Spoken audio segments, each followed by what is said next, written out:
প্রিয় দর্শক, চলুন আবারও ফিরে যাই আজকের অতিথি সোহাইল রহমানের কাছে।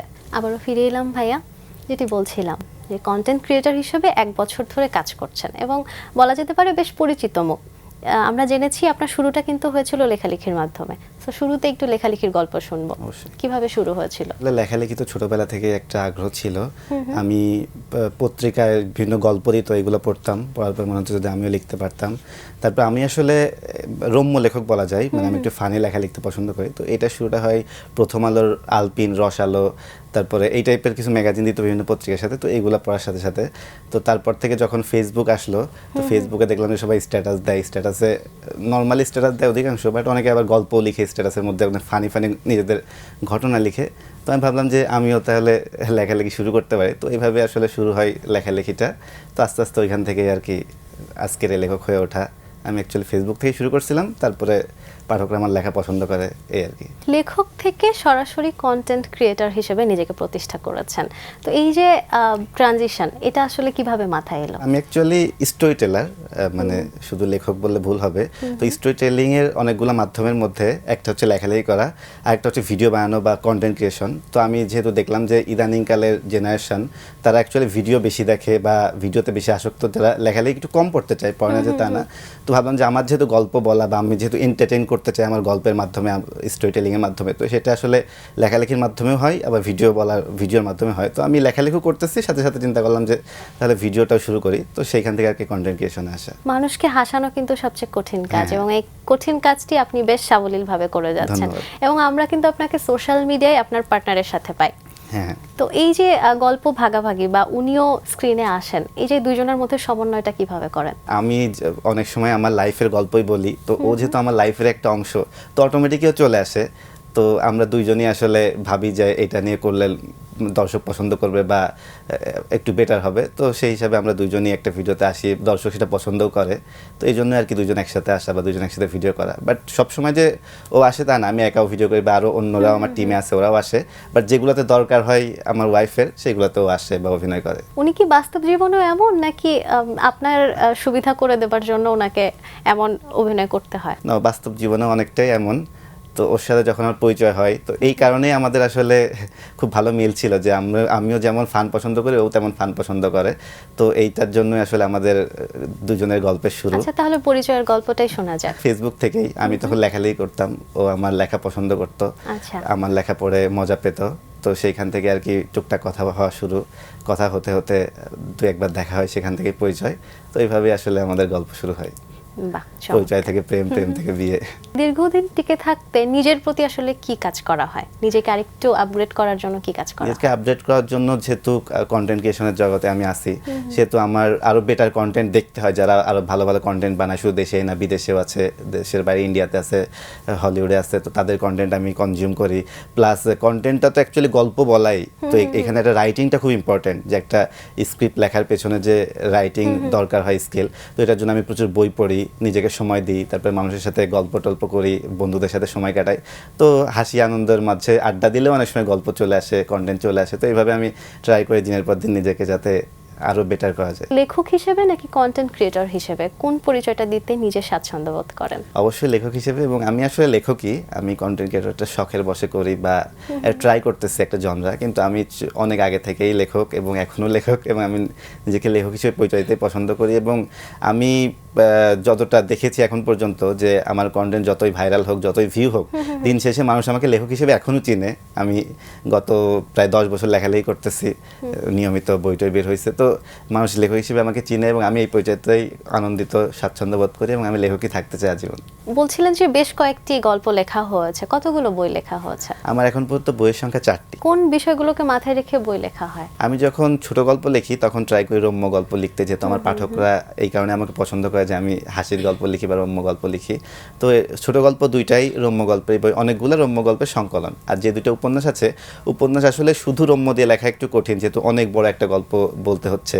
রম্য একটু শর্ট শর্ট হলে বেটার হয়। তো উপন্যাস আসলে হাসির ছলে আমি ট্রাই করি যে কোনো একটা সামাজিক বাস্তবতা বা কোনো একটা প্রবলেমকে তুলে ধরতে, ওর মধ্যে একটু দুঃখ আছে, একটু ইমোশন আছে, একটু ড্রামা আছে, একটু রম্য আছে, সব মিলে আসলে উপন্যাস দুইটা আর কি। বলছিলেন যে প্রায় 10 বছর ধরে আপনি লেখালেখি করছেন, কিন্তু আপনার বইয়ের সংখ্যা 4টি।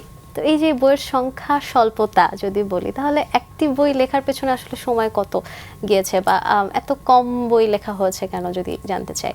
আমি আসলে 10 বছর লেখালেখি করলেও মূলত আমি যে বই বের করার দরকার বা বই আসলে এটার ইম্পর্টেন্স আমার কাছে ছিল না, বা আমি ভাবিনি এরকম। আমি মূলত ফেসবুকে লিখতাম এবং রসালোতে লিখতাম, প্রথম আলোর পত্রিকা। তো এটাতে লেখালেখির কারণে আমি ওই ফেসবুক বেসটি লেখালেখির বাইরে চিন্তা করতাম যে বই বের করা যায়। তো 2023 সালে আমি 2022 সালে আমি ফার্স্ট আমার বই লিখি। তারপর 2023-এ একটা, 24-এ একটা এবং 2025-এ একটা। তো এই আমি 10 বছর লেখালেখি হলেও বই আসলে লাস্ট 4 বছরই লিখেছি। তো আমি বই লেখার প্ল্যানও করেছি 4 বছর, এবং আশা করি এখন থেকে নিয়মিত প্রতি বছর অন্তত একটা করে বই লিখব। লেখক হিসেবে এবং কন্টেন্ট ক্রিয়েটর হিসেবে দুটো ক্ষেত্রেই আপনার জনপ্রিয়তা রয়েছে। তো আসলে কোন জনপ্রিয়তাটা নিজে উপভোগ করেন? এটা তো আসলে দুইটাই উপভোগ করি, যেহেতু জনপ্রিয়তা তো উপভোগ সবাই করে আই থিঙ্ক। তো তার মধ্যে আমি লেখক হিসেবে জনপ্রিয়তা বেশি উপভোগ করি। যখন বই মেলাতে যাই, সবাই আমার বই কিনতে আসে, অটোগ্রাফ নিতে আসে, আমার সাথে ছবি তুলতে আসে, তখন আসলে আমি সবচেয়ে বেশি এনজয় করি। আর কন্টেন্ট ক্রিয়েটর হিসেবে তো মাঝে মাঝে রাস্তায় কেউ দেখলে চিনতে পারে, সেটাও এনজয় করি। তো মোস্টলি লেখক হিসেবে বেশি এনজয় করি। লেখালেখির ক্ষেত্রে এমন কোনো পাঠক রয়েছে যারা আসলে আপনার নিয়মিত পাঠক, বা যাদের সাথে আপনার সেই সংযোগটা রয়েছে? হ্যাঁ, অবশ্যই। লেখালেখির ক্ষেত্রে আসলে একটা নির্দিষ্ট পাঠক বেস আমার তৈরি হয়েছে, তার জন্যই আমি আসলে লেখক হিসেবে এই পর্যায়ে আসতে পারছি। তো এইভাবে এক দুজন নাম বলা পসিবল না। যদি বলা যায় তো আমার ওয়াইফ আমার নিয়মিত পাঠক, আমার ভাই আছে কাজিন, ও আমার নিয়মিত পাঠক, আমার ফ্রেন্ড আছে একটা খুব ক্লোজ ফ্রেন্ড, ও আমার নিয়মিত পাঠক। এর বাইরে তো আছেই আশেপাশে আমার সবাই আমার পাঠক ফ্যামিলির অংশ, তারা অবশ্যই আমার পাঠক। আসলে বহির্বিশ্বেও তো অনেক কন্টেন্ট ক্রিয়েটর রয়েছে। তো সেক্ষেত্রে আমি যদি বলি যে আমাদের দেশের কন্টেন্ট ক্রিয়েটর এবং আমাদের বহির্বিশ্বে যারা আছেন, তাদের মধ্যে কিছু বেসিক পার্থক্যীকরণ করতে, সেক্ষেত্রে আপনার মতামত কি থাকবে? পার্থক্যকরণ বলতে আসলে গল্প বলা, কন্টেন্টের মাধ্যমে যে গল্প বলাটা, এটার মধ্যে আসলে সবাই সমান। তারা তাদের গল্প বলে, আমরা আমাদের গল্প বলি। আমাদের ক্ষেত্রে যেটা ফান সেটা আমরা তুলে ধরি, বা আমাদের ক্ষেত্রে যেটা ইমোশন সেটা আমরা তুলে ধরি, তাদের ক্ষেত্রে যেটা ফান বা ইমোশন সেটা তারা তুলে ধরে। তো এইখানে আসলে পার্থক্য খুব একটা নেই, কিন্তু দেখা যায় যে বাজেটের পার্থক্য আছে। তারা অনেক বেটার করে একটা কন্টেন্ট বানাইতে পারে, তাদের স্পন্সররা তাদেরকে বেশি টাকা দেয়, তারা খুব মানে হাই ক্লাস বাজেটে করতে পারে। আমরা সেক্ষেত্রে হয়তো একটু পিছিয়ে আছি। তবে আমাদেরও অনেক মানে ট্যালেন্টেড কন্টেন্ট ক্রিয়েটর আসতেছে, এবং তারা দেখা যাচ্ছে যে খুব স্বল্পতার মাঝেও অনেক সুযোগ সুবিধা না পেয়েও খুব ভালো ভালো কন্টেন্ট বানাচ্ছে। আবারও একটু লেখালেখির আলাপে যাব। প্রথম বইটি কি ছিল? প্রথম কি বিষয়ে লেখা হয়েছিল? প্রথম বইটি ছিল আমার একটা উপন্যাস, সেটা একটা স্যাটায়ার উপন্যাস ছিল। আচ্ছা, নাম কি? বইয়ের নাম ছিল স্বাস্থ্যের জন্য ক্ষতিকর। আচ্ছা, জনপ্রিয়তা কেমন ছিল বা দর্শক সাড়া কেমন পেয়েছিলেন? হ্যাঁ, আমি যেহেতু অনেকজনের ফেসবুকে লেখালেখি করতেছি, তো সবাই বলতেছিল যে আপনি একটা বই বের করেন, কবে আপনার বই আসবে। তো প্রথম বই ঘোষণা দেওয়ার পরে আলহামদুলিল্লাহ খুবই ভালো সাড়া ছিল, সবাই খুব হ্যাপি ছিল যে আমার ফাইনালি আমার বই আসতেছে। তো আমি মানে এতটাও ভাবিনি যে এতটা সাড়া আসবে। তো আমিও খুব খুশি ছিলাম, আমার যে প্রকাশক ছিল সেও খুব খুশি ছিল, এবং বইমেলাতে অনেক ভালো সাড়া পেয়েছিলাম। লেখালেখি প্রসঙ্গ যেহেতু আবারও আসলে একটু জানতে চাই যে এটি তো আসলে ভীষণ সংবেদনশীল একটি পেশা। তো এটিকে আসলে সিরিয়াসভাবে পেশা হিসেবে নেবার জন্য আসলে কতটা ঝুঁকি পূর্ণ মনে হয় এই পেশাটিকে? এটা অবশ্যই বাংলাদেশের বেসিকে ঝুঁকিপূর্ণ। বাইরের দেশে অনেকেই আছে শুধুমাত্র লেখালেখি করেই তাদের সংসার চালাচ্ছে বা আর্ন করতেছে। তো এটা খুবই কমন একটা পেশা, কিন্তু বাংলাদেশে যেহেতু এটা ওইভাবে এস্টাবলিশ পেশা না, তারপরেও লেখালেখিটার মধ্যে মানে বিভিন্ন জনরা ক্রিয়েট করে হয়তো অনেকে পেশা হিসেবে নিচ্ছে। কেউ হয়তো স্ক্রিপ্ট রাইটিংকে পেশা হিসেবে নিচ্ছে, কেউ হয়তো মানে নিউজ রাইটিং করতেছে, কেউ হয়তো কন্টেন্ট রাইটিং করতেছে ফর বিভিন্ন বিজনেস পেজের জন্য, কেউ হয়তো কপিরাইট করতেছে। তো সবই লেখালেখির আন্ডারে আসে। তো অলরেডি লেখা হিসেবে পেশা হিসেবে এটা আছে। তারপরেও যে লেখালেখি যে বই লিখে আসলে পেশা হিসেবে বই লেখাটাকে নেওয়া যায় কিনা, এটা একটু বাংলাদেশের এসে কঠিন বাংলাদেশের তুলনায়। বাট আস্তে আস্তে পাঠক যত বাড়তেছে, যত টাইম আসতেছে, অনেকেই শুরু করছে। তো সামনে আরও বেশি আসবে, বা সবাই আরও মেনে নেবে লেখালেখিটাকে পেশা হিসেবে। আপনি বলছিলেন যে শুরুটা হচ্ছিল লেখালেখি দিয়ে এবং এটি শখের বশেই করছিলেন। তো এখন আসলে কি অবস্থা? এখনো কি শখের বশে করছেন, বা এটি নিয়ে ভবিষ্যৎ পরিকল্পনা কি? না, এখন আসলে আমি শখের বশে করতেছি না, এখন এটা আমার পেশা, নেশা, সবকিছুই লেখালেখি। তো আমি এই যে বললাম বই লিখি, আমি নাটকের স্ক্রিপ্ট লিখি, আমি বিজ্ঞাপনের কপি লিখি। তো সব মিলে আমার পেশাও এটা, এবং আমার ভবিষ্যৎ পরিকল্পনা লেখালেখি নিয়েই, এবং আমি চাই যে লেখক হিসেবেই আমার বাকি জীবন কাটাতে। আমরাও সেই কামনা করি। স্ক্রিপ্টিং এ যেহেতু কাজ করা যায়, আমরা কি আপনাকে কখনো স্ক্রিনে দেখতে পাবো, পর্দায়? হ্যাঁ, আমার তো ইচ্ছা আছে। এখন বাকিটা ডিরেক্টর প্রডিউসারের, তা যদি চাই বা সেভাবে যদি কোনো আমার মতো করে কোনো গল্প পাওয়া যায়, তো আমি ইনশাল্লাহ। এখন পর্যন্ত আপনার স্ক্রিপ্টে কতগুলো নাটক নির্মাণ হয়েছে? এক্সাক্ট সংখ্যা হয়তো আমার মনে নাই, বাট 50+ হবে। এই ধারণাটি আসলে আসলো কিভাবে যে গল্প নিয়ে আবার আমি স্ক্রিপ্ট করব, এই ব্যাপারটি নিজের মধ্যে আসলো এটা কিভাবে? আসলে মানে আমার মধ্যে এভাবে আসে নাই। আমি যখন ফেসবুকে গল্প লিখতাম, তো দেখা যেত যে অনেক ডিরেক্টর বা অনেক প্রডিউসার আমাকে ফেসবুকে নক করতো যে তোমার এই গল্পটা তো ভালো লাগছে, আমরা কি এটাতে নাটক বানাইতে পারি কিনা। তো এইভাবে আসলে ডিরেক্টরের সাথে আমার পরিচয় হয়। তারপরে তারা বললো যে তোমার এই গল্পটাতে তুমি যদি স্ক্রিপ্ট লিখে যাও তো তুমি একটা পেমেন্ট পাবা। তো আমি ভাবলাম যে যাক, গল্প লিখেও তাহলে টাকা পয়সা ইনকাম করা যাবে। তো আমি তাদের মাধ্যমে লেখালেখি শুরু করলাম, স্ক্রিপ্ট লেখা শুরু করলাম। তো আস্তে আস্তে এক ডিরেক্টর থেকে আরেক ডিরেক্টরের মাধ্যমে পরিচয় হলো। এভাবে করে করে আসলে আমি ওই ইন্ডাস্ট্রিতে ঢুকে গেলাম। এমন কি কখনো হয়েছে কোনো স্ক্রিপ্ট আপনি তৈরি করেছেন এবং নির্মাতাকে দেখিয়েছেন বা দিয়েছেন, সেক্ষেত্রে সে আবার সেই গল্পটি কিছুটা চেঞ্জ করেছে বা সংযোজন বিয়োজন হয়েছে, সেক্ষেত্রে আসলে আপনার অনুভূতি কি না, ছিল? এটা তো খুবই কমন প্র্যাকটিস। মানে ডিরেক্টর হচ্ছে সবকিছুর প্রধান, তো নির্মাতা যদি চায় সে তার গল্পে একটু চেঞ্জ তো করবেই। তো আমার বেসিক গল্পটা ঠিক রেখে যদি নাটক বানানো বা সিনেমা বানানোর খাতিরে কিছু চেঞ্জ দরকার হয়, কারণ একটা গল্প যেভাবে লেখা হয় পর্দায় কিন্তু ঠিক সেভাবে দেখানো একটু কঠিন, তো আসলে চেঞ্জ কিছু করতেই হয়।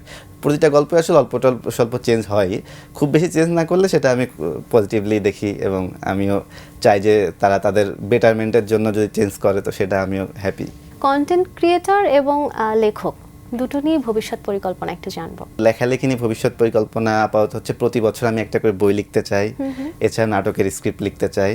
এছাড়াও আমি আমার ভবিষ্যতে প্ল্যান আছে নিজেও ডিরেকশনে আসবো বা নাটক বানাবো, এই টাইপের প্ল্যান আছে। এছাড়াও কন্টেন্ট ক্রিয়েশন নিয়ে আমি মানে একটু গ্যাপ হয়ে যায় কন্টেন্টের মাঝে, আসলে অনেক ব্যস্ততা থাকে, লেখালেখি নিয়েও ব্যস্ত থাকতে হয়। তো আমি চাই যে আরও বেশি বেশি যাতে কন্টেন্ট ক্রিয়েশন করতে পারি, অন্তত পক্ষে মাসে 5-6টা কন্টেন্ট যেন আমি বানাইতে পারি বা দর্শকদেরকে দিতে পারি, এবং কন্টেন্ট আরও বেটার করতে পারি, প্রোডাকশন ভ্যালু, ক্যামেরা, বাজেট সব কিছু যাতে বেটার করে আরও বেটার কন্টেন্ট আমি দর্শকদের দিতে পারি, এইটাই আর কি আমার প্ল্যান। ব্যস্ততা যেহেতু বেড়েছে, সামনে নিশ্চয়ই আমরা নতুন কাজ পেতে চলেছি, সামনে নতুন কি কি থাকছে? বই নিয়ে হচ্ছে আগামী বইমেলা, অমর একুশে বইমেলায় আমার একটা বই আসবে। এটা হচ্ছে গল্প গ্রন্থ। এটার নামটা এখন আমি ঠিক করতে পারিনি বা নামটা এখন ঠিক হয়নি। নাম ঠিক হইলে আমি জানিয়ে দিব দর্শকদেরকে, পাঠকদেরকে। তো লেখালেখি নিয়ে এটাই প্ল্যান। আর হচ্ছে কন্টেন্ট ক্রিয়েশন নিয়ে, তো যেটা বললাম কন্টেন্ট ক্রিয়েশনটা আমি এখন শখের বসেই করতেছি, এটা নিয়ে আসলে ওইভাবে প্ল্যান নেই, নিয়মিত বানিয়ে যাওয়া, দেখা যাক কি হয়, কতদূর যাওয়া যায়। অসংখ্য ধন্যবাদ ভাইয়া, খুব ভালো লাগলো আড্ডা দিয়ে। আয়োজনের একেবারে শেষ পর্যায়ে চলে এসেছি, দর্শকদের উদ্দেশ্যে যদি কিছু বলার থাকে। আমি এইটুকুই বলতে চাই যে আপনারা যারা আমাকে চিনেন বা আমার লেখা পড়েন বা আমার কন্টেন্ট দেখেন, তারা আমাকে যতটা ভালোবাসেন এটার জন্য আসলে আমি খুবই হ্যাপি এবং আমার আসলে ওভারওয়েলমড আমি। তো আমি চাই যে আপনারা এভাবে আমার পাশে থাকেন এবং সবসময় আমাকে সাপোর্ট করে যান। এই তো আমি ট্রাই করবো আপনার জন্য বেটার কিছু কন্টেন্ট দেওয়ার, গল্প দেওয়ার, লেখালেখি করার। প্রিয় দর্শক, এতক্ষণ কথা হচ্ছিল অতিথির সঙ্গে, এবার সময় হলো বিদায় নেবার। আমাদের অনুষ্ঠান সম্পর্কে আপনার যে কোনো মতামত ও পরামর্শ জানাতে লিখুন এই ঠিকানায়। প্রযোজক দিন প্রতিদিন, বাংলা ভিশন, নূর tower, 110 Bir Uttom, CR Dutta road, Dhaka 1205। Phone number 963-2030-4। আমাদের ইমেল অ্যাড্রেস dinprotidin@banglavision.tv। বাংলাদেশি কবি, ঔপন্যাসিক, গল্পকার, সমালোচক, গবেষক ও ভাষাবিজ্ঞানী হুমায়ুন আজাদের একটি উক্তি বলে বিদায় নেব আজ। তিনি বলেছেন, বাংলাদেশ অমরদের দেশ।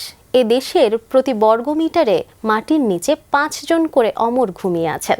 প্রিয় দর্শক, সবাই ভালো থাকুন, সুস্থ ও সুন্দর থাকুন। আজ সারাদিন সবার জন্য শুভ ও কল্যাণময় হোক।